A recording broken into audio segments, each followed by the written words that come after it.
जीवन में संघर्ष की सच्ची कहानी। प्राचीन समय की बात है।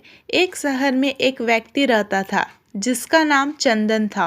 वह अपनी पत्नी और दो लड़का और दो लड़की के साथ रहता था और वह किसी छोटे मोटे प्लांट में काम किया करता था। चंदन और उसकी पत्नी खुशी खुशी अपना जीवन व्यतीत कर रहे थे। समय का चक्र बीत रहा था और उनके लड़का लड़की बड़े होते जा रहे थे। जब उसकी बड़ी बेटी कक्षा 5 में पढ़ रही थी, तभी एक दिन स्कूल की छुट्टी के समय जब वह लड़की सीढ़ियों से नीचे उतर रही थी, तभी पीछे से किसी लड़की से धक्का लगने पर वह सीढ़ी से नीचे गिर गई, जिसके कारण उसके पैर में चोट आ गई।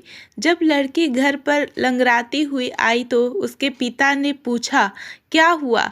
तभी लड़की ने उन्हें पूरी बात बताई। पिता ने सोचा छोटी मोटी चोट है और यह सोचकर उसने अपनी बेटी से कहा कि इसे गर्म पानी से सेक लो, ठीक हो जाएगा। कुछ दिन बीतने के बाद लड़की का पैर फूलने लगा और उसे चलने में दिक्कत होने लगी। तभी उसके पिता ने कुछ लोगों की बातें सुनकर किसी एक ओझा को ले आए, जबकि उसे कुछ नहीं आता था और वह पैर ठीक नहीं कर पाया। कुछ समय बीतने के बाद जब उसकी लड़की की हालत और ज़्यादा खराब होती जा रही थी, एक दिन जब उसके पिता अकेले कहीं बैठे हुए थे तो वह मन ही मन सोच रहे थे कि क्या करें। तभी सोचते सोचते उनके दिमाग में आया, क्यों ना डॉक्टर से दिखाया जाए। तभी दूसरे दिन वह अपनी लड़की को लेकर वहीं पास के अस्पताल में जाते हैं।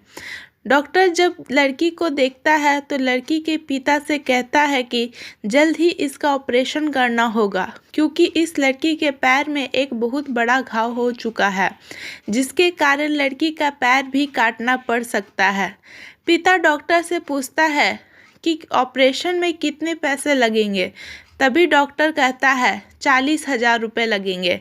पिता घबरा जाता है, लेकिन पैसे की तलाश में इधर से उधर जाने लगता है। इधर उधर भाग दौड़ करने के बाद पैसे की व्यवस्था कर लेता है और लड़की का ऑपरेशन हो जाता है। ऑपरेशन के बाद लड़की अपने घर आ जाती है, परंतु लड़की के पैर में कुछ सुधार न होने के कारण पिता चिंतित रहने लगता है। इसी तरह 4 साल बीत जाता है तथा पैर में लाख लाख रुपए लगाने के बाद भी लड़की का पैर ठीक नहीं होता, जिस कारण से पूरा परिवार दुखी रहने लगता है। कुछ समय बीतने के बाद लड़की का विवाह हो गया और लड़की का जीवन में खुशहाली आ गई।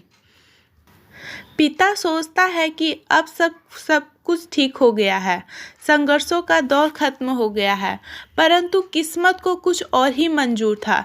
एक दिन जब वह बाजार जा रहा था, तभी पीछे से किसी ट्रक के द्वारा उसका एक्सीडेंट हो गया, जिसके कारण उसके सर में गंभीर चोट आई।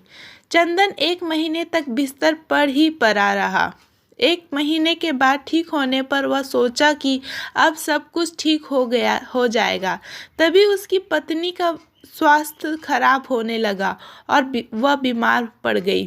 यहाँ वहाँ छोटे डॉक्टरों को दिखाने के बाद तबीयत और बिगड़ गई, जिसके कारण उन्हें वाराणसी के BHU अस्पताल में ले जाना पड़ा।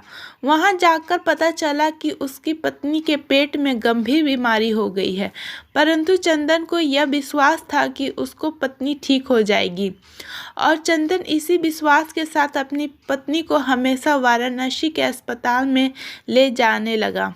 कुछ समय बीतने के बाद पत्नी के तबीयत में सुधार आने लगी। चंदन सोचा कि अब सब कुछ ठीक हो जाएगा। एक बार जब वह अपनी पत्नी के वाराणसी के अस्पताल में ले गया, डॉक्टर ने सभी रिपोर्टों को देखते हुए कहा, सब कुछ ठीक है। चंदन बहुत ही खुश हुआ और वह अपने पत्नी के साथ अपने शहर वापस आ गया। अगली सुबह सब कुछ ठीक था। चंदन का बड़ा और छोटा बेटा दोनों स्कूल चले गए और चंदन अपने काम पर चला गया। बड़ा बेटा स्कूल में सोच रहा था कि चलकर माँ से कुछ बातें करेंगे। तभी 11 बजे उसका मित्र आता है और कहता है कि चलो, तुम्हारी माँ की तबीयत खराब हो गई है। बड़ा बेटा दौड़ते हुए अपने घर की तरफ आता है। तब तक बहुत देर हो गई थी। उसकी माँ की मृत्यु हो चुकी होती है। बेटा माँ को देखते ही फूट फूट कर रोने लगता है और वह अपनी माँ का अंतिम संस्कार करता है। 1 साल तक पूरा परिवार दुखी ही रहता है। कुछ समय बीतने के बाद दुखों के बादल छट जाते हैं और चंदन अपने लड़का और लड़की के साथ सुखमय जीवन बिताने लगता है। आज उसका परिवार खुशी खुशी जीवन जी रहा है। दोस्तों, जीवन में सुख और दुख दिन और रात की तरह होते हैं जो कभी स्थायी नहीं रहते। इसलिए दुख के समय में कभी हिम्मत नहीं हारना चाहिए तथा सुख के समय कभी अहंकार नहीं करना चाहिए, इसलिए कहा गया है। आप सभी को जीवन में संघर्ष की कहानी कैसी लगी कृपया कमेंट करके बताएं और हमारे चैनल को लाइक एंड सब्सक्राइब करें। Thank you.